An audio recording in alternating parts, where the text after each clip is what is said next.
Hello everyone, welcome to the new world with IITian thinking.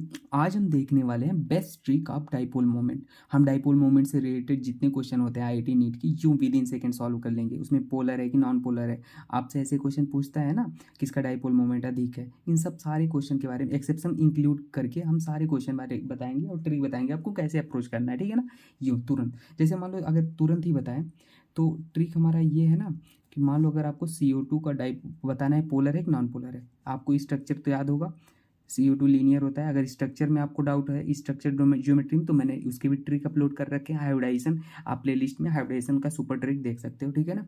अब देखो linear होता है तो आप हम ट्रिक हमारा ये है कि कार्बन क्या है, कितने कार्बन की वैलेंसी 4 होती है और कार्बन कितने बॉन्ड बनाया है, 4 बॉन्ड बनाया है। तो ये म्यू बराबर 0 होगा, या नॉन पोलर होगा। बस ये देख के बता दो। अगर कार्बन की वैलेंसी देख लो, उसके जितने उतने बॉन्ड बनाया है तो वो नॉन पोलर होगा। ठीक है ना। आप ऐसे ही बहुत सारे क्वेश्चन हैं जिनको चुटकियों में सॉल्व कर सकते हो। जैसे कि मैं आप BF3 ले लो, BF3 ले लो। ठीक है ना। बोरान बोरान का वैलेंस इलेक्ट्रॉन 3 होता है। इसके 3 बोरान और 3 बॉन्ड भी बनाया है फ्लोरीन के साथ, देख रहे हो, है ना। 3 बॉन्ड बनाया है तो ये म्यू बराबर 0, ये हमारा नॉन पोलर होगा। ठीक है ना।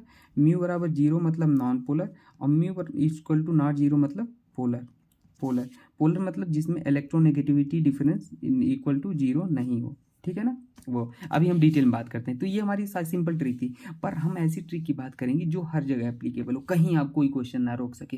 तो आइए हम सीखते हैं। ठीक है ना। अब देखिए कुछ अप्रोच होते हैं, हम मतलब हमारा ये कहना है कि आप ऐसे सीखो ना कि आपको कोई क्वेश्चन रोक ना पाए ना। तो हम कुछ भी छोड़ना नहीं चाहते, इसलिए हम आपको बताते हैं कैसे क्वेश्चन को अप्रोच करना है। देखो ट्रिक ये valence electron equal to bonds. आप देख लो वैलेंस इलेक्ट्रॉन बॉन्ड्स के बराबर आ रहे हैं। वैलेंस इलेक्ट्रॉन किसके, सेंट्रल एटम के, तो हमारा नॉन पोलर होगा। जैसे CO2 के हैं, CO2 का देख लो, कार्बन का वैलेंस इलेक्ट्रॉन 4, अभी हमने बताया, तो 4 बॉन्ड बनाया है, 1 2 3 4, तो ये हमारा नॉन पोलर। BF2 का देख लो, बेरिलियम का वैलेंस इलेक्ट्रॉन 2 बॉन्ड बनाया, तो ये नॉन पोलर। BF3 का देख लो। ठीक है ना। लेकिन NH3 के केस में आप ऐसे नहीं कर सकते, ये हमारा पोलर है। ठीक है, याद रखना। ठीक है, ये हमारा पोलर है। अभी हम बताएंगे ये मेथड कभी कभी फेल हो जाता है, इसीलिए तो हमने बोला हम सब कुछ सीखेंगे। अब देखो दूसरी ट्रिक ये है हमारी, ये ट्रिक आप याद रख लेना। पहले कॉन्सेप्ट सीखो, जानते रहो, उसके बाद ट्रिक अप्लाई करो, खूब अप्लाई करो कहीं भी, तभी अच्छा होता है। ट्रिक ये है, लोन पेयर अगर कभी भी आपको 0 दिख जाए ऑन सेंट्रल एटम ना, और साइड एटम सेम हो जाए, तो हमारा डाइपोल मोमेंट 0 होता है, मतलब नॉन पोलर होता है। ठीक है। जैसे ये देख लो, इस सेंट्रल एटम पे लोन पेयर 0, लोन पेयर निकालना नहीं आता तो हमने वीडियो अपलोड कर रखी है, वही हाइब्रिडाइजेशन वाले में आप देख सकते हो। और साइड एटम हमारा देखो 6 फ्लोरीन है जो कि सेम है, तो लोन पेयर 0, साइड एटम 0, तो मतलब म्यू बराबर 0, डाइपोल मोमेंट 0 ही होगा इसका, बेधड़क कह सकते हो, नॉन पोलर। ठीक है ना। पर हम आगे भी सीखते हैं, कुछ रूल्स भी सीखेंगे, आपको सारी चीज़ें आ जाएंगी। देखिए कभी कभी एग्जाम में आपसे पूछता है ना dipole moment, rule for dipole moment. Dipole moment को म्यू से रिप्रेजेंट करते हैं, इसका यूनिट DY होता है, ये भी नीट मेंस में पूछा गया है। ये चार्ज इनटू डिस्टेंस होता है फार्मूला। म्यू बराबर 0 मतलब नॉन पोलर, और इलेक्ट्रोनेगेटिविटी डिफरेंस जो होता है वो हमारा क्या हो जाए, 0 हो जाए तो भी नॉन पोलर ही कहलाएगा। या म्यू इक्वल टू नॉट 0 तो हमारा पोलर होगा, और electronegativity difference is not equal to 0। आप इसे ये बोलो या ये बोलो, बात एक ही है। ठीक है। अच्छा, अब आपको ये समझना होगा ना कि एरो एरो का कॉन्सेप्ट, मतलब आपको हर क्वेश्चन को कैसे अप्रोच करना है। ट्रिक तो हमने बता दी और बताएंगे भी, सारे क्वेश्चन आपके हो जाएंगे। एरो हमेशा लेस इलेक्ट्रोनेगेटिव एटम से मोर इलेक्ट्रोनेगेटिव एटम की तरफ होता है। मान लो हमारे पास कार्बन और फ्लोरीन है, तो एरो किधर होगा, फ्लोरीन की तरफ, क्योंकि ये मोर इलेक्ट्रोनेगेटिव है, ये लेस इलेक्ट्रोनेगेटिव है। ठीक है। अब देखो पहला रूल, 5 रूल बताएंगे, सारे डाइपोल मोमेंट क्वेश्चन उसी में हो जाएंगे। ठीक है ना। और ट्रिक भी आप अप्लाई करना जो हमने बताया। इसके बाद mu is directly proportional to electronegativity. कभी कभी आपको डाइपोल मोमेंट का ऑर्डर पूछ लेता है, तो आप क्या करोगे, इलेक्ट्रोनेगेटिविटी देख लो, तो फ्लोरीन की इलेक्ट्रोनेगेटिविटी ज़्यादा होती है तो इसका डाइपोल मोमेंट भी ज़्यादा होगा, तो फ्लोरीन, क्लोरीन, ब्रोमीन, आयोडीन। ठीक है ना। ये इलेक्ट्रोनेगेटिविटी का ऑर्डर है, तो आप इसे याद रख लो। ठीक है ना। तो ये हो गया। दूसरे टाइप के क्वेश्चन होते हैं कि mu inversely proportional to bond angle, dipole moment inversely proportional to bond angle. मान लो कोई 2 ग्रुप लगाया और पोजीशन पे, तो अगर इसे आप नीचे करोगे तो देखो 60 डिग्री हो गया ना। अगर आप इसे फिर से या इधर करोगे तो ये 120 डिग्री दिख रहा है ना। तो बॉन्ड एंगल जितना कम व डाइपोल मोमेंट उतना ज़्यादा, तो 60 130, और यहाँ पे देखो तो ये तो 180 डिग्री है ना। तो इसका 60 डिग्री है, तो ये सबसे ज़्यादा डाइपोल मोमेंट, फिर इसका हो जाएगा, फिर इसका हो जाएगा, इसका डाइपोल मोमेंट लगभग 0 के बराबर ही हो जाता है। ठीक है ना, नॉन पोलर।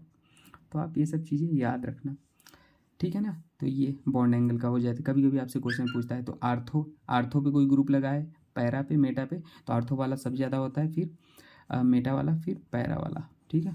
तीसरा देखो, अगर कभी भी आपको होमो एटॉमिक मॉलिक्यूल है, क्या होमो एटॉमिक मॉलिक्यूल, होमो एटॉमिक मतलब होमो मतलब सेम, होमो एटॉमिक जैसे N2O2 H2 Cl2 O3, मतलब इसमें इलेक्ट्रोनेगेटिविटी डिफरेंस जीरो है, तो उसका डाइपोल मोमेंट जीरो हो जाएगा, है ना, क्योंकि वो इलेक्ट्रोनेगेटिव कॉम्पिटिटिव करने वाला नहीं है ना। तो किस में डाइपोल मोमेंट बताना, तो आप याद रख लेना, डाइपोल मोमेंट हमारा क्या हो जाएगा, जीरो। जीरो मतलब नॉन पोलर, अच्छे से, है ना। ये हमारा हो गया। क्वेश्चन कर लेते हैं कुछ, हम आपको दिखा देते हैं सारे ना, तो आपके सारे डाउट क्लियर हो जाएंगे।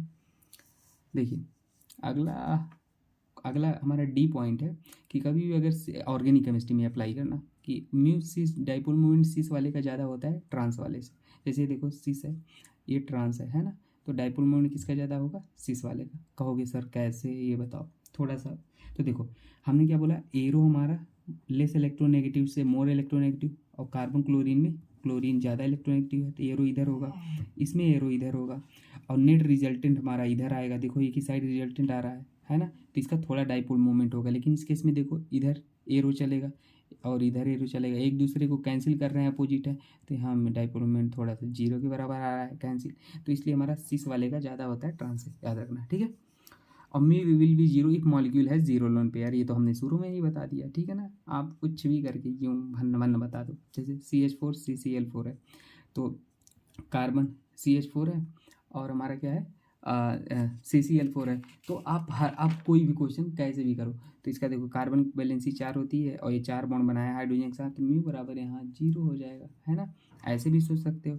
और कार्बन दूसरा तरीका ये है, मैंने कार्बन के पास जीरो लोन पेयर है, तो जीरो लोन पेयर है और साइड एटम सेम है हाइड्रोजन, तो भी म्यू बराबर जीरो। कुछ भी करके लगाओ, जो भी तरीका आसान लगे वो लगाओ, ठीक है ना।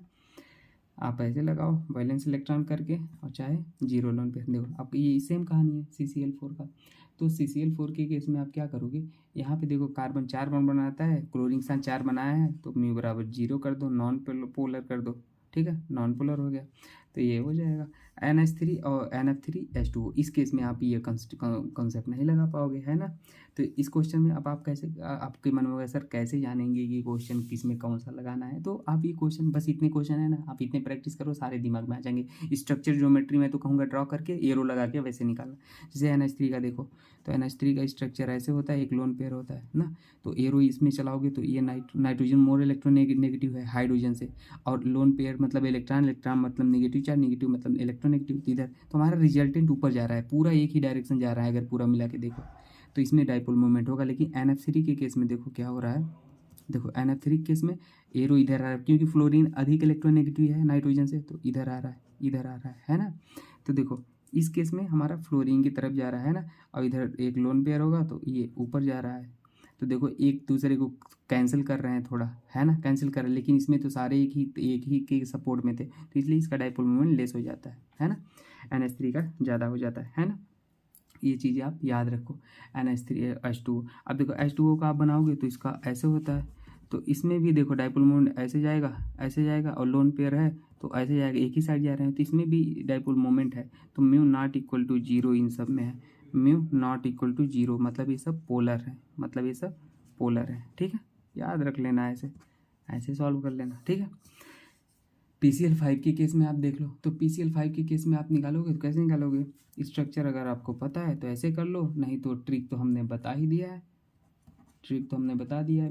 देखो फास्फोरस 5 बॉन्ड बनाता है, 5 बनाया है, तो balance phosphorus balance electron 5, side atom 5, mu बराबर जीरो डायरेक्ट कर लो। और लोन पेयर भी जीरो है, तो ऐसे भी सोच सकते हो कि lone pair zero, side atom same है, तो भी हमारा म्यू बराबर जीरो, डाइपोल मोमेंट क्या नॉन पोलर आएगा, है ना। ऐसे सोच लो, कुछ भी करके कैसे भी स्ट्रक्चर से सोच लो, वैसे भी सोच सकते हो, है ना। अब देखो BeF2 का, इसका तो मैंने बता ही दिया स्टार्टिंग में। SF4 का, तो SF4 का आप कैसे करोगे, इसका थोड़ा सा सोच लो। तो बस ऐसे होता है स्ट्रक्चर इसका, देखो SF4 होता है ऐसे, है ना। तो और ये लोन पेयर भी होता है, तो देखो यहाँ से आप इलेक्ट्रोनेगेटिव ये ऐसे निकालोगे, ऐसे निकालोगे, ऐसे निकालोगे, ऐसे निकालोगे ना, और इधर ऐसे जाएगा, तो SF4 का हमारा म्यू नॉट इक्वल टू 0 आ रहा है, क्योंकि देखो एक दूसरे को ये कैंसिल पूरा नहीं कर पा रहे हैं। देख पा रहे हो थोड़ा सा, मतलब ये तो एक ही एक को ही ये कैंसिल करेगा तो बाकी तो एक ही डायरेक्शन में जा रहे हैं। मान लो अगर इसे भी कर देता तो दो तो इधर ही है ना, तो ये सीधे सीधे म्यू नॉट इक्वल टू 0। आप ऐसे भी सोच सकते हो, सल्फर के पास वैलेंस इलेक्ट्रॉन 6 है और बॉन्ड है 4, तो ये mu not equal to 0 trick वाला, ऐसे भी सोच सकते हो, कुछ भी लगा लो ना, ऐसे हो जाएगा हमारा।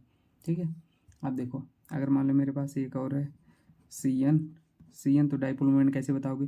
साइनाइड इलेक्ट्रॉन विड्रॉइंग ग्रुप है, तो इलेक्ट्रोनेगेटिव उधर ही होगा, माइनस आई लगाएगा ना ये, तो उधर एरो जाएगा, तो म्यू नॉट एक दूसरे को कैंसिल कर दे रहे हैं, तो ऊपर नीचे तो इससे अपोजिट, तो ये म्यू इक्वल टू 0 आ जाएगा डाइपोल मोमेंट, है ना। ये चीज़ आप याद रख लेना। अब देखो एक चीज़ और आपको बता दूं, अगर कभी आपको एक क्वेश्चन है, बहुत ही फेमस क्वेश्चन है, ये नीट में या जेईई मेंस में पूछा गया है, इसका डाइपोल मोमेंट, तो देख लो dipole moment inversely proportional to number of chlorine. ठीक है, याद रख लो। तो क्लोरीन किस में कम है? 1 क्लोरीन, 2 क्लोरीन, 3, तो डाइपोल मोमेंट किस में ज़्यादा क्लोरीन हो गए, इसका डाइपोल मोमेंट ज़्यादा, इसमें कम क्लोरीन है, डाइपोल मोमेंट ज़्यादा हो जाएगा। इनवर्सली होते हैं ना, उल्टा एक दूसरे के, जिसमें कम क्लोरीन उसका ज़्यादा डाइपोल मोमेंट, तो याद रख लेना। ठीक है, और आप क्या करोगे, हाँ SO3 के केस में आप निकालोगे तो आप SO3 का स्ट्रक्चर ड्रा करोगे तो ऐसे ही होता है ना। तो ऐसे भी सोच सकते हो, सल्फर के पास कितने वैलेंस इलेक्ट्रॉन है? 6।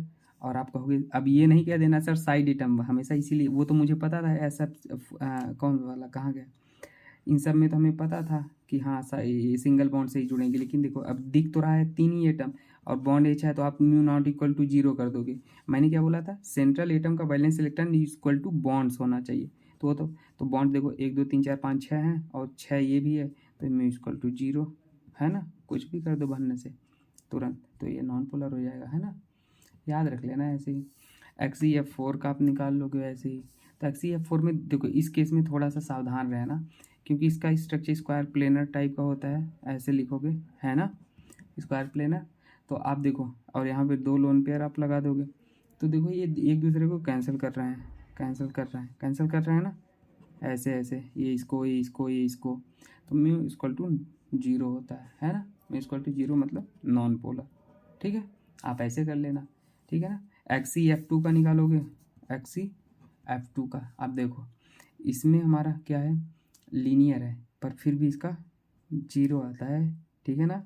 ये भी नॉन पोलर होता है, याद रखना बहुत अच्छे से। ये 2 3 केस हैं, तो इसको तो जरूर याद रखना, ठीक है ना। XeF2 भी नॉन पोलर होता है। अब आपका होमवर्क है XeF6 का निकालना कैसे, ठीक है ना। और अगर किसी को कुछ डाउट हुआ तो आपको स्ट्रक्चर में बता देता हूँ XeF6 का, मतलब ऑक्टाहेड्रल टाइप सा बनेगा ऐसे, ठीक है ना, बना लो। तो ये होता है स्ट्रक्चर, लोन पेयर है, आप इसका करना, बाकी मैंने सब कुछ बता दिया। अगर किसी को कुछ डाउट होता है तो आप कमेंट सेक्शन में मुझसे पूछ सकते हो, कुछ भी डाउट होता है, ठीक है। हाँ, ओके डियर, थैंक यू। हमने सारे क्वेश्चन को कवर करने की कोशिश की, हर टाइप का क्वेश्चन बता दिया, हर टाइप की प्रॉब्लम कैसे एग्जाम में पूछे जाते हैं सब कुछ बता दिया, ठीक है। अगर कुछ डाउट होता है तो आप पूछ लेना। Thank you.